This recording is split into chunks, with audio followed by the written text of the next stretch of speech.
Ross Kemp, thank you for joining us on Personality Politics. Thank you for asking me. That's all I can say. It's a great pleasure to have you. How are you, Tom? You well? I'm very well. I'm surviving. Looking forward to the end of lockdown.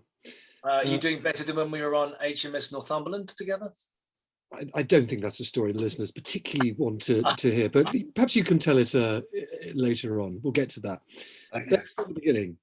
You're an Essex boy by birth. Your mum was a hairdresser, dad a policeman, quite a senior policeman, a detective superintendent.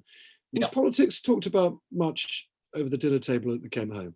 Quite a lot, actually, surprisingly. You wouldn't have thought it would have been, but my brother, I think his degree was in politics at Sussex. My father thought it was really important to talk about what was going on in the world. And when he was at home, which wasn't often, but particularly on Saturday evenings, when he was at home, my mum cooked a special meal and we all sat around the dining table and we often discussed politics. I mean, not when I was 5 or 6, but when we got to kind of 9s and 10s and were becoming more aware of what was going on in the world, it was certainly something that was talked about. My granddad was very political. He was in the NUR and he often talked the NUR, National Union of Railwaymen. And he worked his way up. He was self-taught, self-educated, and he worked his way up at the end of his career to being in charge of the shunting between, well, in most of East Anglia, actually, particularly between like Norwich Station and Ipswich and all the heavy freight that goes in and out there. So he was quite of a boast man. And I can remember very clearly him saying one Christmas, we were sitting there, he refused to eat his meat and his vegetables at the same time, or his potatoes. I don't know whether he knew what the hay diet was, but he had a very particular way of and if it annoyed anybody, you could see these beautiful swimming pool blue eyes just widen. He loved the idea of causing a little bit of upset, did Grandad Kemp, as he was known. And he just turned to my dad. He said nothing for the entire meal, even when crackers were poured. He kept winking at my brother and me. He knew it was winding my dad up.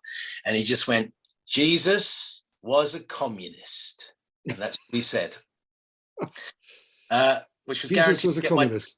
you know what was going to get my dad's go, because my dad, was a police officer. He went to my grandmother worked 2 shifts in the factory to pay for him to go to he wouldn't like me saying this, probably a relatively minor private stroke public school, and he was a blue. He was a conservative, and as were most of the people where I grew up in Essex, believe it or not. It was very much kind of working class conservative environment.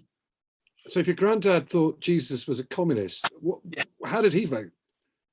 Oh, I think he always voted Labour, I have to say. Yeah, he was very much what he believed. I think he was a man of the. We're in very different types. I mean, he rode a motorcycle. He went to work with a raincoat on, and then when he finished work in the railway yards, he would go and work on his father's small holding, with a head torch on and a big battery pack, digging fields in the pouring rain and dry out by the fire. He approved of Jesus's communism then, I gather. Do you know what? I was too young to understand the implications. I think maybe Jesus was more of a socialist. I don't know. It's Sunday, so perhaps we shouldn't dwell too much on that. No, maybe not. So you grew up, and then what was your first vote? Do you remember who you first voted for? Do you know what? Because I know I was coming on, Tom, I was thinking about it, and I think I voted Tory the first time. It wouldn't have mattered, consequently, if I'd voted Monster Raving Lunar Party. It wouldn't have mattered if I'd voted Monster Raving Loony Party, because it was such a strong Tory seat. And it's still kind of Barking, Essex. No, it was Brentwood. Brentwood. And it still is. And it often staggers me how many of my friends who still live there are such staunch conservatives, and will remain so. And all of them have done very, very well under succeeding conservative governments, and some of the Labour ones as well. So your first vote was for Margaret Thatcher, then, if I've got the dates right? Must have been, yeah. It wasn't necessarily for her. It was probably for the sitting MP at the time. I remember that Harvey Proctor was just down the road at Billericay, and he made the headlines. Yeah, I can't even remember who the MP was at the time. That was my first vote, was definitely Conservative. And then after that, I went to drama school. I grew up. I became a bit more politically aware, even though I was politically aware to a certain extent. I obviously wasn't that politically aware. And that was a contradiction. But it's very odd talking about who you vote for anyway. I often think that it should be obligatory in this country as it is in Australia. But then I think that also goes against your democratic rights at the same time. So that's a contradiction as well, isn't it? You've obviously become very well associated with the Labour Party, member of the Labour Party, quite a prominent Labour activist at various stages of your life. So what stage did you find the Labour Party and then start actually backing them?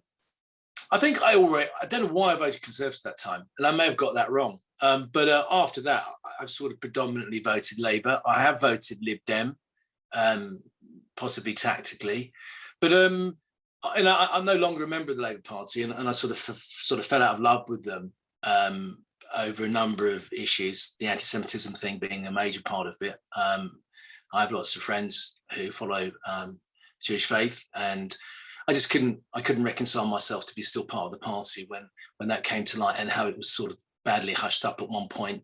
And I just didn't recognise the party that I'd come to know pretty well over a number of years. And it didn't recognise me. So we parted. And we've now got Keir, and we'll see what happens. You parted from the Labour Party in the last few years under Jeremy Corbyn. Yeah, and I've got nothing against Jeremy personally. I supported him in the election.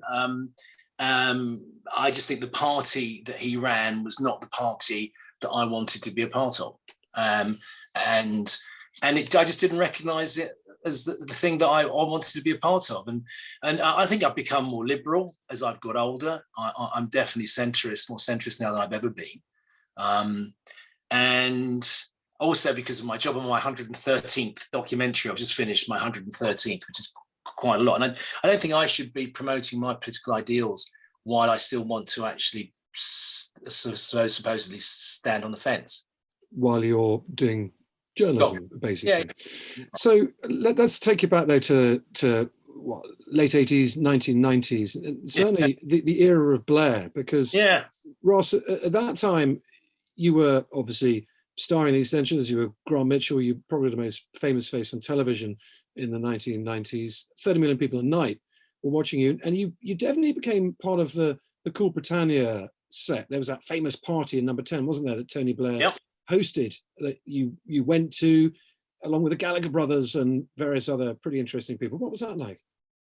That was surreal. I can remember coming up the stairs and seeing Peter Mandelson, and he was on the phone, and it was we'd all stayed up the night before. I can remember being on the South Bank, with Neil Kinnock with his arm around me as Tony made his speech, and the sun was coming up over London. It was a beautiful day.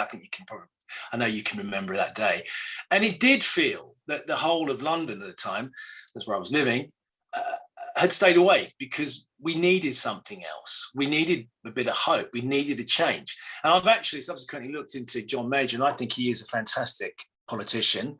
I wouldn't lay the defeat at his feet solely. I think he has gone on to be a very influential man, and someone that I greatly admire. But it was a dawning. I thought it was our time. I thought it was a time. It was things could only get better. Was the mantra, wasn't it? And really, they needed to get better. We needed better education, and that was the main platform that he stood on. And he sort of delivered. He built more hospitals. He introduced the minimum wage. He got holiday pay for people that'd never seen holiday pay. He were bonded to private employers that just wouldn't pay for them to have holidays. They never had holidays. So despite being in power for so long and the mistakes that are well noted, he also, you're not often remembered for the things that you do well. You're often remembered for the things that you do badly. And I think he should be applauded for some of the many good things that he did as well. You knew him reasonably well when he was Prime Minister. You had quite a bit of interaction with him. What was your take on him as a person, a human being, away from his politics? Genuinely concerned about people. And I think that's something that I sadly find lacking in many of the politicians that I bump into, or I see on Question Time or on the Andrew Marr Show, or in fact on Times Radio. That I felt that he had a genuine care for the people of this country, and he was genuinely worried about the gap, and that gap, sadly, since he's left, has only increased. And some of the documentaries that I've made truly shocked me in terms of the help that young carers get in this country, the movement, the displacement of people across by local authorities, moving families away from any kind of support network they've got miles across the country into rented accommodation that is barely fit for purpose. There's lots of things that have happened in the last 20 odd years that I find quite disturbing. And I worry not only about post-COVID and the gap in this country, but also the ever-increasing gap that occurs in the rest of the world, that's going to occur in the rest of the world. You used to knock on doors for the Labour Party, perhaps in your local area where you used to live. I remember you telling me, we've had some interactions in the past, you used to tell me how you used to campaign. What do people think when Grant Mitchell knocked at the door? They probably, a lot of people, I think that it was more the rosette that I was wearing, and some people, and that's a great thing about this country, and I think we often forget, and I'm not deflecting here like a politician would, but you're wearing a red rosette, you're in a red campaigning area, you're generally going to get a good reception, and if you're in a blue area, you're probably not going to get one. But I think the most important thing when you're campaigning is always to smile and be pleasant, and if people tell you to go forth, then you just go forth. You were told that on occasion, were you? Oh, numerous occasions. That's the thing that I don't think we should ever forget about this country. Having travelled to numerous others, as you know, is that we have this democratic right, and it is an effective democracy. And even if you look at some of the countries closer to home, in certain parts of Europe, you don't see that kind of campaigning. You're not allowed to do that kind of campaigning. And even when the votes are counted, they're not counted properly, as you know and I know. So I think that's something that we still have to hold on to and be incredibly proud of in this country, across the United Kingdom, in fact, that we have democracies that are effective and that work. Tell me this, and you may not know this because you didn't necessarily write the scripts, but you might have an idea. How did Grant Mitchell vote? What was the Mitchell family's political colours? Oh, I would have thought that he would have been working class Tory, because he was services. He believed in, or he believed that he was an entrepreneur in the true style of that part of town, in Del Boy image. So I think he probably would have thought he was very much akin to the politics of Margaret Thatcher, no doubt. Well, that's the way I play anyway. Because he represents that. There are, I think a lot of people think that people who vote for Conservatives are always going to be from a certain background, Tom, educated at Marlborough possibly, etc. But then that's not always the case. And I can testify to that, because a lot of my friends, are true blue. And that's not an issue that's ever got in the way of us being friends. And I think that's also important to remember, that, your politics don't necessarily totally define who you are and who you should be friendly with. How about other Labour leaders that you might have come into contact with? Gordon Brown, did you spend much time with him? I did. I went up to Scotland and met him and stayed with him. I've always found him. He was an incredible man. He is an incredible man. Sorry, I'm just going to past tense. God forgive me. I think Gordon could do one thing that not many politicians I've seen could do. He could have a host of people from very different intellectual backgrounds, different social backgrounds, and he could hold them all in conversation and give them and make them all feel equally important.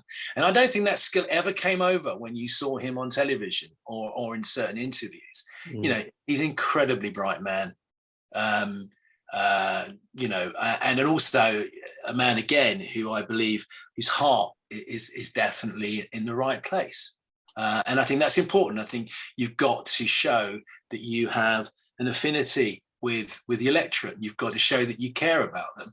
I've just recently done a podcast with Dr. Daisy Fancourt, and she's got 70,000 people reporting into her every week about how they feel about the lockdowns, the first lockdown, the second lockdown. And, hindsight's a fantastic thing, but support for the present government really dropped significantly amongst those 70,000 people when they found out that the members of the government thought they could behave in a different way to the rest of us. And it's very difficult to regain that trust. I think the rollout's been fantastic, and the government should certainly be commended for that. And hindsight, as I say, is a fantastic thing to have, isn't it? What about the two most recent Labour leaders, not the current one, but Ed Miliband, Jeremy Corbyn? You said you've fallen out of love with the party. You're no longer a party member.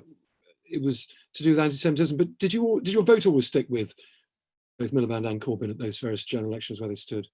Yeah. I mean, again, I tactically voted at certain points. And also, some of the policies of the Lib Dems are not that far from my views. As I say, again, I am centrist, but I think I'll always be Labour because I believe it's a party that cares about everybody. That for me would be intrinsically why I do what I do for a living as well. I think fairness is the most important thing that we need to have. I mean, it needs sometimes to be policed to make sure that we keep society in order. I think being fair and being seen to be fair is the most important thing that you can do. And looking after people that need help. And I'm very much aware during this lockdown how lucky I've been. And I know that there are other people around in other parts of the country that have suffered dreadfully, not only because they've lost people, but also their mental health has suffered significantly. And I hope the government is preparing for the long-term issues of this pandemic. I think you told me you had dinner with Jeremy Corbyn twice. I sat down next to him at the TV awards and at another awards. And yeah, I've always liked him, and I liked his partner as well. I've always found him stimulating. He's a very bright man. He's an interesting man. There were lots of people who joined the party at that time that they didn't recognise me and I didn't recognise them, and I think their politics were too far to the left for me. And that's the honest answer. And they're entitled to their view, and that's what democracy again is about. But it was just too much for me, and it didn't. Being I think I'm very British or not. I don't know what that means anymore. But being centrist for me is very important, and not to always. I wouldn't always necessarily strictly vote Labour, particularly if I didn't agree with the policies that they were promoting. And then that's my right, and I'll fight for that right above everything. So. I didn't recognise the party, and I didn't want to be associated with it. But that didn't mean that I didn't like him. I liked him to talk to. I thought he is a very bright man. May I ask, Jeremy Corbyn doesn't, on purpose perhaps, spend a huge amount of time indulging in popular culture. Doesn't watch maybe a huge amount of soap operas. Did he know who you were? Yes, he did. And I was talking to him about a documentary I was making about issues around young carers at the time. Which is, as I say personally, it's a crime what's going on in terms of how we expect young people to look after their loved ones. And it's the cost of their futures. And he totally agreed with me. And it was something that obviously we could agree on. But, he's a skilled politician. And that's also something that he should be commended for because, he managed to take that party over. And he did successfully. And he had a great following. And going back to Ed Miliband, I mean, I was a supporter of his brother, to be honest with you. And I just didn't like the way that the cards were dealt or the way they landed. And not that I'm anti-Ed at all. Again, I sound like I love everybody, don't I? I don't. But I'm also kind of pragmatic about it. And you could see what was happening. And, again, it's my right not to support those people if I don't want to. And that's something that I think is very important. Now, you've actually held elected office. Not many people. You're not going to mention that. I certainly am. You have been elected, drum roll, the rector of the University of Glasgow. Yeah, that was an exciting day of my life. It didn't last very long, did it? Oh, Tom, thank you so much. I can remember standing at the lectern in Bute Hall, and instead of throwing bags of flour, which, okay, it's a bag of flour, it's not, they were throwing litre boxes of flour at me effectively, and I think one missed me and I think nearly broke the leg of the female minister next to me. And for the hour and a half that I insisted on speaking for, what was I thinking? They literally hurled abuse and flour, and if they could have got their hands on Molotov cocktails, I think the Scots Nats would have thrown those as well. Sorry, why? This is the Scottish nationalists throwing stuff at you. very anti me and very anti at the time. I think he was a young student. They'd be anti anybody. I think even Scotch Nat had won the rectorship, they'd have been throwing things at him. It was all about being young and being an ancient university of Scotland, and they didn't particularly want some bald English bloke there. I can't say I blame them, to be honest. I also went down with malaria actually while I was up there, which didn't help my cause. I got the rigors where you chatter.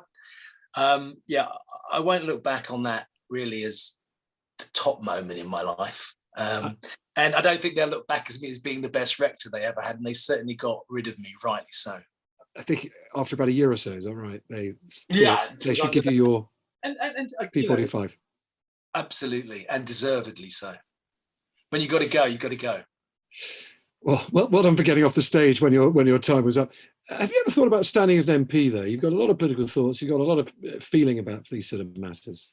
I don't think everybody maybe thinks about it. Have you thought about it? I don't know, but it's not something that I'm planning on doing in the immediate future. I'm very happy making documentaries that I made. I've just made one about the amount of dangerous wild animals in the UK, particularly big cats, which is something that I had no idea existed. Something that I thought happened in the realms of Joey Exotic and in the US, and I was absolutely jaw dropped by just the amount of lions and a few tigers, but also the pumas, the jaguars, serval cats that are in people's back gardens across the United Kingdom. But just going back, it's not something you're thinking about doing at the moment, but it's something you might think about doing in the future, running for Parliament. I think you've known me long enough, Tom, to say that I wouldn't rule out anything, and that includes going back to Eastenders, retiring, or maybe one day getting involved in politics. But at the moment, the most important thing for me is to carrying on my documentary career and trying to be a good dad and keeping a roof above my kids' heads and trying to enjoy life and being positive. Because oh my gosh, it's been very hard, hasn't it? And I know I've had it easier compared to some, but it all had an effect on all of us in some way. And it'll be just very interesting to see how we come out of this. And I'm looking forward to seeing what Keir Starmer, I think it's absolutely right not to have gone for the throat of this government right now, because it would be totally the wrong thing to do, both in terms of what's right and what's wrong, and also in terms of getting any sympathy. But there will be questions that will have to be asked. And hopefully when we're out of this, he will be good at asking those questions. What of Keir Starmer? He's going through a rocky period at the moment. He's not doing great in the polls. He's well behind Boris Johnson. This is supposed to be midterm, and Labour Party, the opposition, should be doing well. What's your take on him? Is he doing enough? I think it's difficult for him to do too much. Sorry, let's start again. I think it's very difficult for him to be openly critical of the government. In terms of the lockdown, I've spoken to enough people from the World Health Organization that totally agree with that. But beyond that, to be critical right now, I think would be churlish. I don't think it would be the right thing to do. And Boris, having met him on a few occasions, I love being in his company. I think he is, he's brilliant, he's funny, he's witty. I think he will have some questions to answer when we're through this. But he's good at taking centre stage, isn't he? And I think he's genuinely held with a lot of affection across the country by many people. And I will say that, including me. So what Keir's got to do is Keir's got to get himself prepared and ready for such time, which is coming, when he can examine what's the decisions that have been made through this pandemic, and also map out not only a solution for the people of this country, but a financial solution. I think Labour have always been heavily criticised by opposition parties for not having a clear enough financial roadmap, and I think we're going to need one, and we're going to need one pretty quickly. So I hope at Labour headquarters they're working on one right now. Briefly before we end, another cause that's you're passionate about is military charities, the plight of veterans, not necessarily obviously associated with a traditional left-wing cause, but that came about, and where of course you I don't think I'm left-wing though, but Tom, I don't think I'm left-wing. I'm sort of centrist with the bias to the left, I'm left biased. I'm Labour. Yeah, look, let's just leave it there. Yeah, I guess I'm not at the moment. Let me just, I just want to get the forces bit in, mate, because let me ask you that. Let me just ask you that again. And just a brief answer, because we're so out of time. Yeah. Ross, another thing that you're well known to be associated with is the cause of the military charities. You're a patron of Help for Heroes, and you do a lot of work, voluntary work for veterans, where you and I have come across each other before. Why do you feel that cause? It's not necessarily a very left-wing or Labour cause traditionally over the years. Is it because of your time making documentaries in Afghanistan? Undoubtedly, it's also my family background. So I also am an ambassador for the Royal British Legion. I'm also on the board of the Endeavour Invictus Fund, and I also try to work with Combat Stress, which is the oldest military charity in the United Kingdom.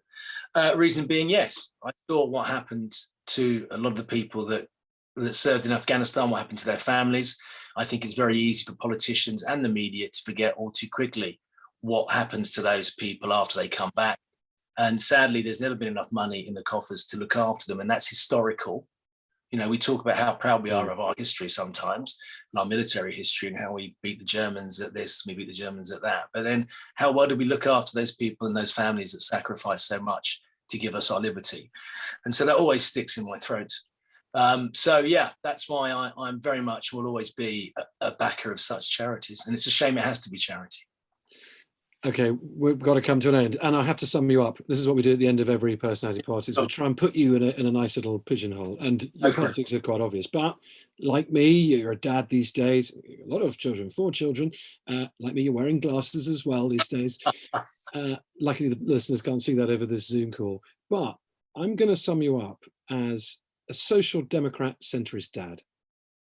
How'd you plead? I plead guilty with one caveat, with a bit more left to the end of it. The slightly left bias. But yeah, you're right. That's it. That's me. Left of centre socialist dad. That's it. Yeah. But social kind of democrat-ish type. Okay. Thank you so much, Tom. Ross Kemp, thank you very much for giving us your personality politics.